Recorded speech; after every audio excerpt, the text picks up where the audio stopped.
Good morning, this is Harold with WorldTVOnDemand.com, and I'm going to make this little short video. I have breaking news. North Carolina has declared a state of emergency. You can read more below the video, and I'm going to have links below the video that you can go check out. But I guess there's a pipeline, a gas pipeline for automobile gas has ruptured somewhere in Alabama. And they say they don't know how long it's going to be down.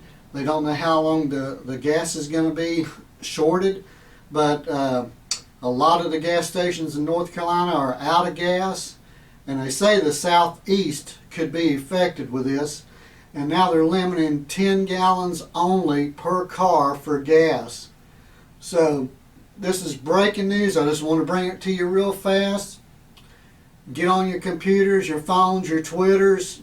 Figure out what this is all about, because the gas stations are running out of gas in North Carolina and they're limiting the purchase of gas to only 10 gallons.